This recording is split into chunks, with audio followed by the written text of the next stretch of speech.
En Cavale présente l'enquête de 7 jours. Une aventure top secrète de l'Académie des enfants espions à résoudre en 7 jours top chrono. Cet épisode est le numéro 5 sur 7 de l'opération Scripto Temporis. Une enquête à travers le temps.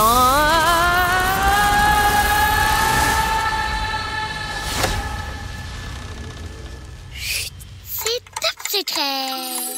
On est en cavale. On mène l'enquête.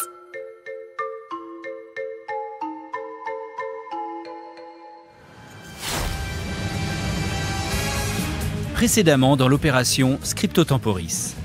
Astro et Fly sont dans le futur, en l'an 2325.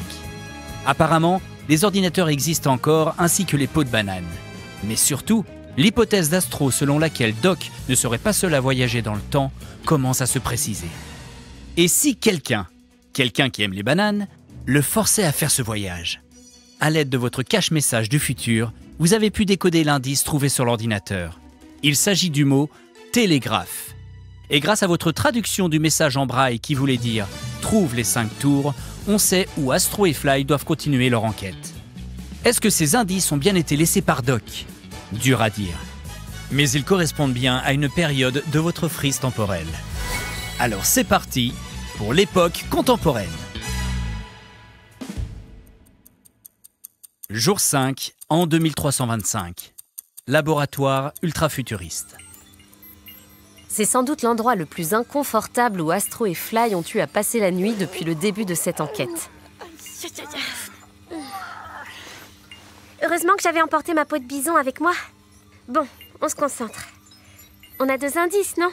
Télégraphe et trouver les 5 tours? Super.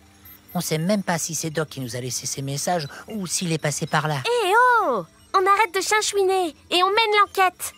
Bon, mon instinct me dit qu'on est sur la bonne piste et que Doc ne fait pas ce voyage par plaisir.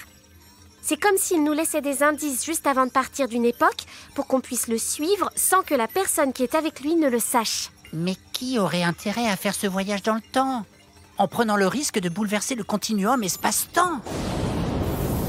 Soit quelqu'un qui veut détruire notre monde, et je t'assure que j'en ai déjà rencontré quelques-uns, des zinzins comme ça. Soit quelqu'un qui cherche des éléments du passé. Mais pourquoi faire? Aucune idée, Fly. Bon, repartons de ce qu'on sait déjà. C'est quoi un télégraphe exactement?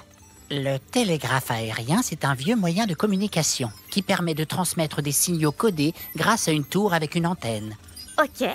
Et pendant que tu boudais, j'ai trouvé le symbole d'une tour avec une antenne sur le tableau de bord de ton voyagescope.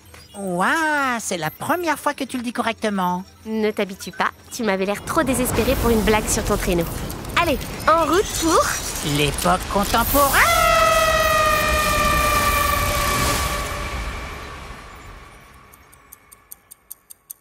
Jour 5.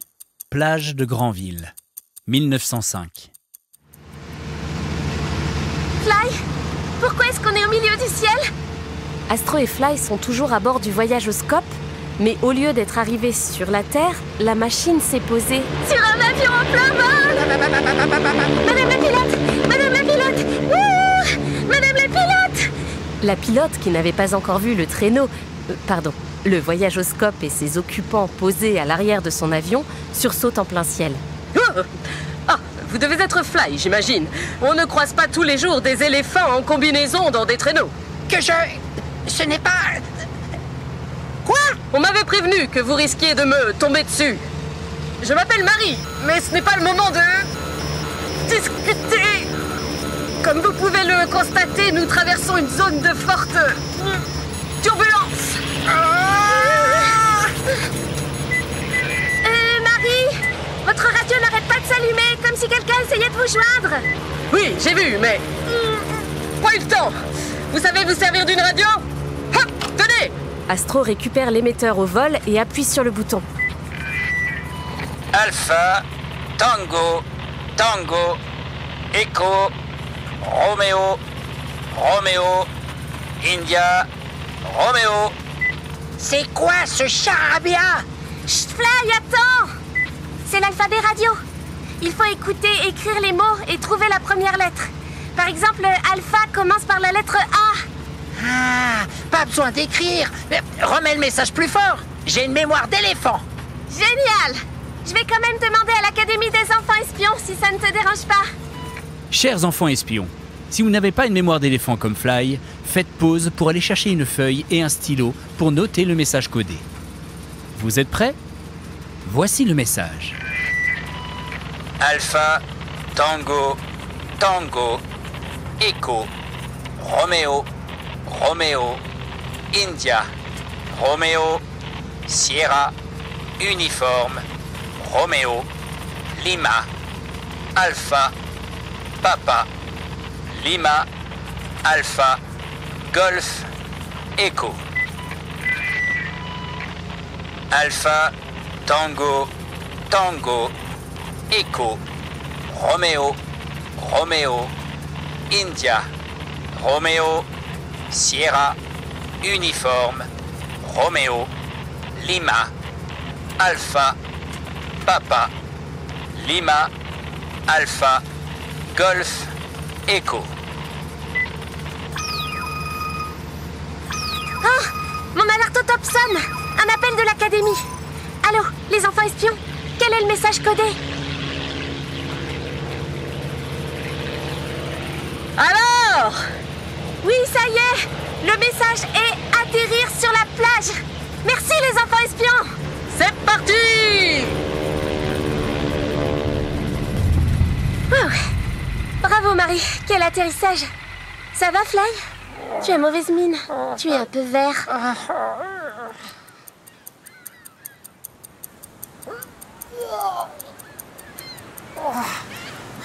C'est trop d'aventure pour moi.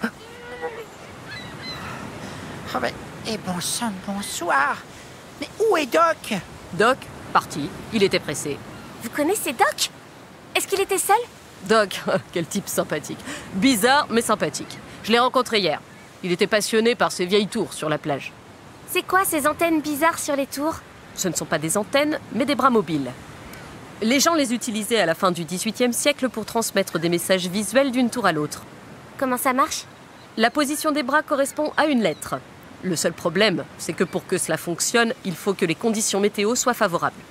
Regardez par exemple la dernière maison tout au bout. On ne voit rien à cause des nuages.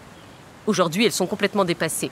Et on ne s'en sert plus depuis l'invention du télégraphe électrique et du code Morse. Un système qui fonctionne nettement mieux. Intéressant. Marie, vous me confirmez que Doc était seul? Maintenant que vous le dites, un drôle de petit homme est resté à côté de son traîneau pendant tout le temps où on discutait.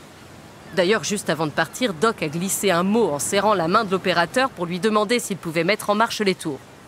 Il a bredouillé quelque chose à propos d'un message à transmettre à Fly pour une question de continuum quelque chose.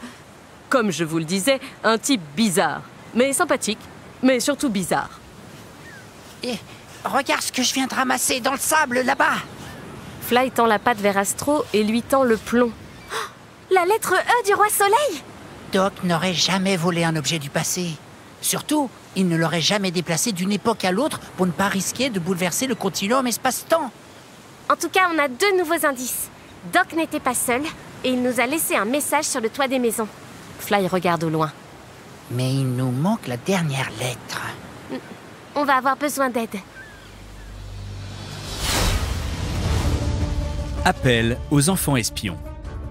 Ouvrez la case de l'époque contemporaine pour souffler sur les nuages. Grâce à votre matériel d'enfant espion, vous devriez pouvoir traduire le code laissé par Doc sur le toit des tours. Vous allez pouvoir vous resservir de votre roue cryptographique pour résoudre ce code. Vous l'avez?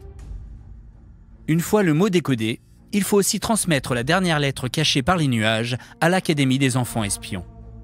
Grâce à votre télégraphe de poche, reproduisez la lettre telle que vous la voyez dans la case, puis scotchez votre télégraphe dans la bonne position à votre fenêtre. Une équipe de l'Académie des enfants espions passera la nuit tombée pour transmettre à Astro. D'après le mot laissé par Doc, à quelle époque s'est-il rendu ensuite? Et selon vous, qui est le mystérieux personnage qui accompagne Doc? Rendez-vous demain à l'épisode numéro 6 pour la suite de l'enquête.